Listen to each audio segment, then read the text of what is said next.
केंद्र सरकार में अल्पसंख्यक मंत्री किरेन रिजिजू ने बुधवार को दोपहर 12 बजे संसद में वक्फ संशोधन बिल पेश किया, जिस पर बहस अभी भी जारी है।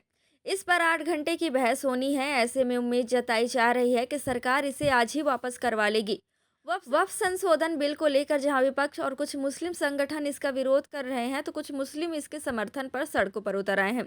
इसी कड़ी में छत्तीसगढ़ की राजधानी रायपुर में वक्फ संशोधन के समर्थन में रायपुर के मुस्लिम समाज के लोगों ने आतिशबाजी करते हुए कहा कि ना दूरी है ना खाई है, मोदी हमारा भाई है।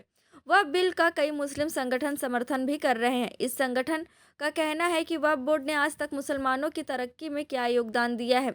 वक्फ बोर्ड ने आज तक कितनी गरीब बच्चियों की शादी करवाई है। वक्फ बोर्ड ने आज तक कितने बेघरों को घर दिए हैं। गौरतलब है कि आज लोकसभा में वक्फ संशोधन बिल पेश किया जा रहा है। देखिए, विरोध वही कर रहे हैं जो पूर्ववर्ती सरकार के समय से वहां पर कब्जा करके उनकी ज़मीनों पर बैठे हैं। उनके संरक्षण जो आका हैं वो कांग्रेस के नेता रहे, कांग्रेस के मंत्री रहे, कांग्रेस के मुख्यमंत्री रहे, कांग्रेस के प्रधानमंत्री रहे। उस प्रकार से उन्होंने ऐसे बिल लाया जो ऐसे कब्जे करके बैठे रहे, जिसके कारण से कोई उनको हटा नहीं पा रहा था। आज जो ये बिल लाए हैं, ऐसा बिल लाया है माननीय मोदी जी ने, आज वो अतिक्रमणधारी भी हटेंगे। डीएम जब उसमें शामिल होगा तो उसकी संपत्तियों को जांच होगी और सारे कागज जो है सही ढंग से अवेलेबल होंगे, क्योंकि राजस्व का रिकॉर्ड इतना अच्छा डीएम के पास रहता है, वो किसी के पास नहीं रहता। शहर की संपत्तियों का रिकॉर्ड जो है वो डीएम के पास होता है, किसी के पास नहीं होता। ये अपने आप में उपलब्धि है, इसका स्वागत किया जाना चाहिए। और महिला सशक्तिकरण के रूप में 2 सदस्य भी इसमें दिया गया है। और साथ ही साथ जो 162 करोड़ की जो आवक होती थी वो उसको बढ़ाने के लिए माननीय मोदी जी ने ये जो प्रयास किया, जो आने वाले समय में 12,000 करोड़ से ज़्यादा का जो है आवक होने का इसमें आवक होगी, जिसके कारण से सामाजिक, आर्थिक और शैक्षणिक विकास अल्पसंख्यक भाइयों बंधु का, हमारे बच्चों का होगा। जहां पर अस्पताल और स्कूल डाले जाएंगे, इसके कारण से उनकी समस्या, उनकी जो विकास होगा, समस्या निराकरण होगा और विकास होगा। बिल्कुल खुशी है, इसी कारण से सब जगह खुशी प्रकट की जा रही है सबको, और उसी कारण से सब जगह स्वागत किया जा रहा है। देखिए, हम सबसे पहले तो यहाँ पर मोदी जी का शुक्रिया करने के लिए हाजिर हुए हैं।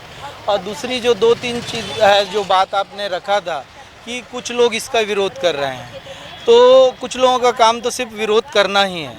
अब विरोध में देखिए कि सबसे अच्छा पॉइंट क्या है कि वक्फ ट्रिब्यूनल में अगर कोई ज़मीन का केस जाता था, वक्फ की ज़मीन का केस वक्फ ट्रिब्यूनल में जाता था और वहाँ से जो फैसला हो गया वो फैसला अंतिम हो जाता था।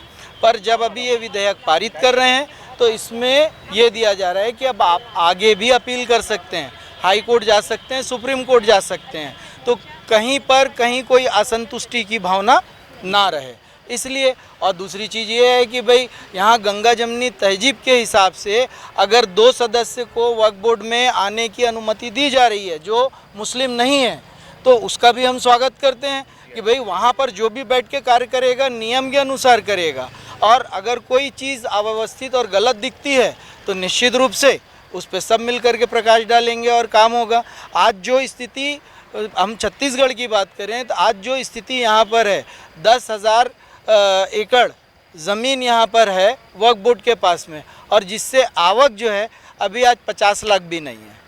तो ये जो समस्याएं हैं, इससे निश्चित रूप से हम निजात पाएंगे और मुस्लिम समाज का, अल्पसंख्यक वर्ग का इससे उत्थान होगा। वक्फ बोर्ड बिल आने से अल्पसंख्यक वर्ग और महिलाओं को बहुत खुशी है, क्योंकि 2 महिलाओं को केंद्रीय समिति में रखा गया है। वो महिलाओं के लिए बहुत अच्छी बात है। मोदी जी हर क्षेत्र में हर वर्ग का उत्थान करते हैं, महिलाओं को आगे बढ़ाते हैं।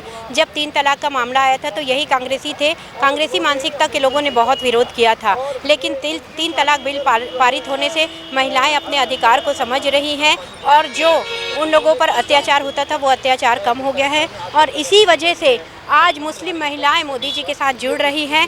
आप देखिए, धारा 370 हटने से कश्मीर का जो माहौल है आप देख रहे हैं। कश्मीर में कुछ समय ऐसा होता था कि बैन लग जाता था, इतनी घटनाएं होती थी, लोगों की जान जाती थी, लेकिन धारा 370 लगने से वहाँ पर शांति है।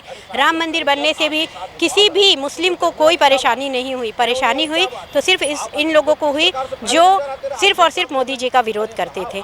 आज हम इस बिल का बहुत स्वागत करते हैं और मोदी जी को हार्दिक धन्यवाद देते हैं। मेरा नाम रज़िया खान, मैं भारतीय जनता पार्टी अल्पसंख्यक मोर्चा प्रदेश कोषाध्यक्ष।